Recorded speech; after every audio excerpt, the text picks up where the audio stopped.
Halo, Assalamualaikum warahmatullahi wabarakatuh. Selamat pagi anak-anak Indonesia.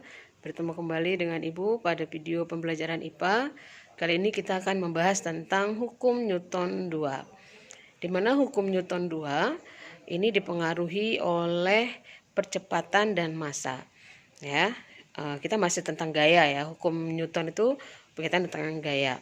Hukum Newton 2 menyatakan jika benda diberi gaya, maka benda tersebut akan mengalami percepatan. Oke, lihat sini.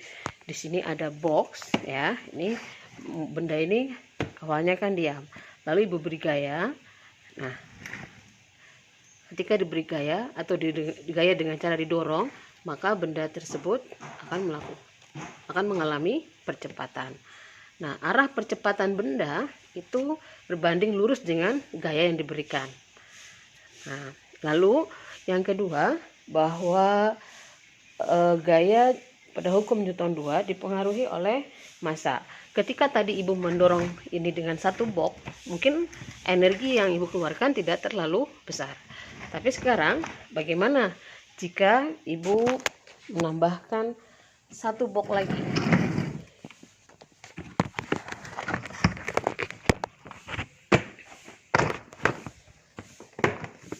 Oke, sekarang boxnya sudah 2.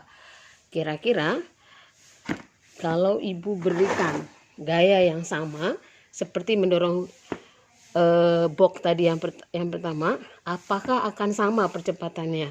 Ya, coba ya. Nah, sedikit melambat dan energi yang Ibu keluarkan pun juga lebih besar. Nah, jadi hukum Newton 2 dipengaruhi oleh bahwa benda yang diam dipengaruhi oleh percepatan dan massanya. Nah, semakin besar massanya, apa sih massa? Massa itu adalah suatu kelembaman benda. Masih ingat di hukum Newton 1 bahwa benda berusaha mempertahankan posisi diamnya atau kedudukannya. Tapi jika diberi gaya pada hukum Newton 2, dia akan mengalami percepatan yang dipengaruhi oleh massa. Semakin besar massanya, maka semakin besar gaya yang diperlukan. Ya, jadi percepatan itu berbanding lurus dengan gayanya, tapi berbanding terbalik dengan massanya. Maksudnya berbanding terbalik, semakin besar gaya yang semakin besar massa yang diperlukan, maka semakin besar gaya yang dikeluarkan, semakin besar massa. Semakin besar massanya, semakin besar pula gaya yang dikeluarkan. Nah, itu kaitan dengan hukum Newton 2.